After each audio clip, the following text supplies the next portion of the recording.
Disse que o Augusto tinha dito para ele que não havia intermediário no contrato. Havia? Vocês têm essa comprovação que houve intermediário nessa negociação? Está correto? Esse segundo, pelo que o senhor está dizendo então, quem quer o impeachment do Augusto Melo por esse contrato não tem muito nexo, é isso? Não, assim, a gente tá apurando. Eu não vou nem entrar no mérito da questão política, porque faz parte do jogo. É um clube, nós temos um conselho deliberativo, dentro do conselho você tem correntes políticas, é do jogo isso. Então, a gente não pode nem defender quem administra, nem atacar e condenar quem é oposição e nem vice-versa. Então, faz parte do jogo.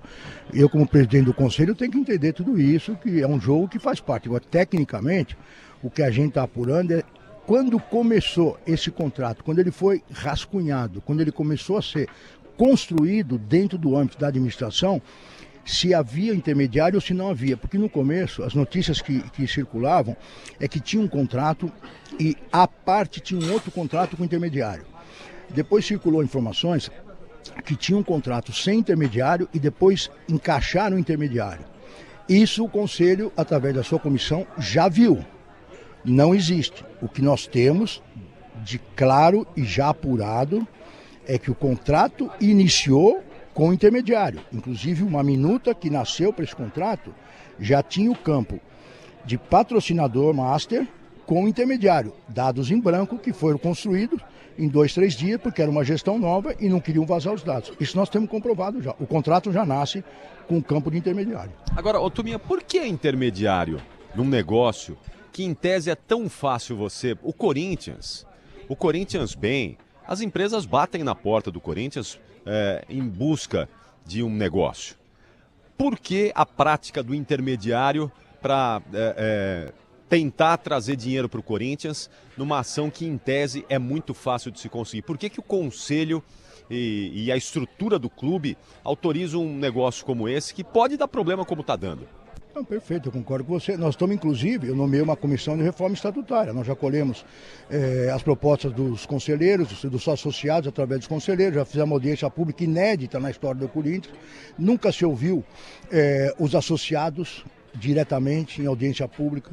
Nunca se ouviu as torcidas organizadas. Eu lembro que antes de ser candidato, ou antes de me eleger presidente do conselho, eu fui para um debate que o outro candidato não apareceu, mas eu falei para o Prétio. E até me expus, porque se fazer um debate sozinho, estava sujeito a apanhar, e apanhei bastante, mas me comprometi.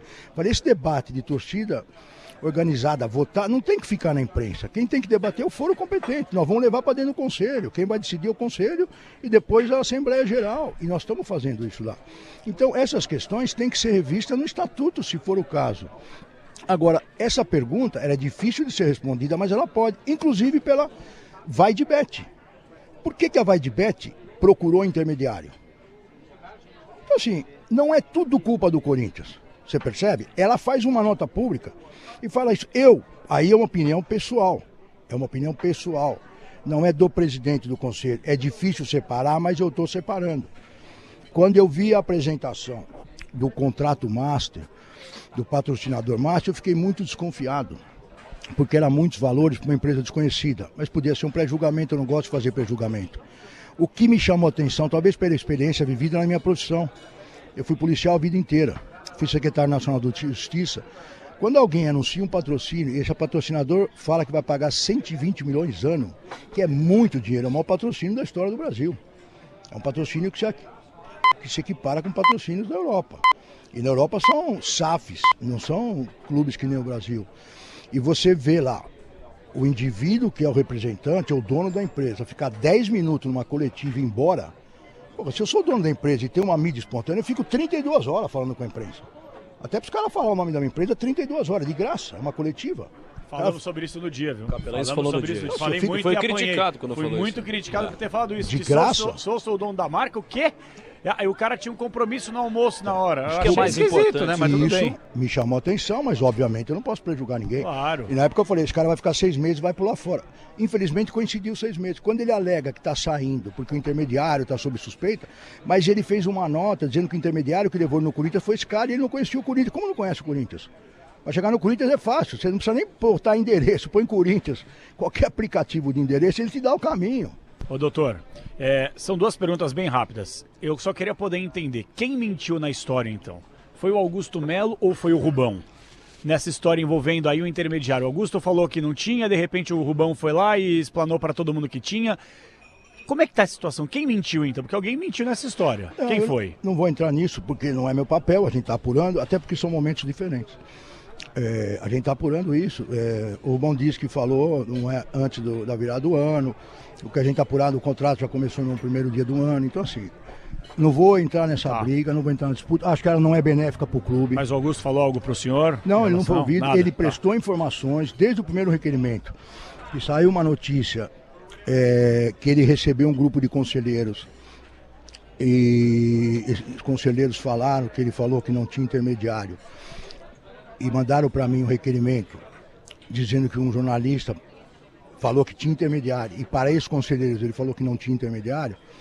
Apesar do requerimento que eles terem feito não conter as assinaturas necessárias, não está dentro das normas estatutárias, eu por uma questão democrática, de transparência, e por ser meu papel sempre foi de buscar as informações, até em respeito a todo o conselho, pedir para ele prestar os esclarecimentos, até para dar o direito dele de falar, se tem informação de alguns conselheiros numa conversa informal. Se tem uma informação do jornalista, que eu respeito toda a imprensa, o jornalista publicou, ele publicou porque alguém falou, então está tudo certo, eu não tenho nenhum problema com a imprensa. Posso discordar de uma notícia, mas faz parte, a imprensa está aí para noticiar e dar informação. Se você achar que está errado, contesta, vai lá, pede espaço e se defende. Quando isso aconteceu, eu pedi para ele esclarecer. E ele prestou o esclarecimento. Depois teve uma reunião no conselho que ele ficou à disposição lá. Então, assim, as informações estão sendo coletadas. Depois a gente vai fazer um relatório e as coisas vão vir à tona. Então, assim, eu não vou ficar fazendo esse debate. E depois, se o Rubão quiser, ele vai falar na comissão. Não tem nenhum problema. Só que eu não vou fazer porque, assim, eu não quero. A gente não protege ninguém, a gente não acusa ninguém, o conselho apura as coisas. Eu não vou deixar, um debate público sangrar o clube institucionalmente. Agora, através do conselho, então,